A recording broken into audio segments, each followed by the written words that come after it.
Welcome to the Learning Pines YouTube. We hope this video helps. You'll begin by verifying prerequisites and powering up hotspot mode. First, confirm your plan allows tethering and that you have enough data. Carriers restrict speeds or caps. Once done, disable battery saver and plug into power if needed to avoid shutdown. Next, enable cellular data, then navigate to settings and find hotspot or tethering. This is where you start. You're now at the control screen. Make sure Wi-Fi name and password are visible so you can connect your other device next.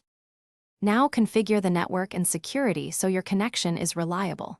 First, set a recognizable network name and a strong WPA2 or WPA3 password. This prevents unauthorized access. Then pick the radio band.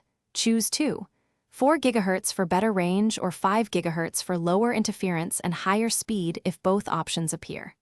After that, limit the number of allowed devices and consider enabling MAC filtering or a device whitelist to reduce bandwidth hogging. Once configured, save settings and make the hotspot discoverable. Finish by connecting your other devices and knowing quick fixes.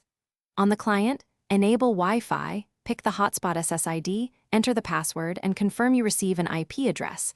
This gives you network layer connectivity. If pages won't load, toggle airplane mode on the host, restart the hotspot, and on the client forget and rejoin the network. These steps clear DHCP conflicts.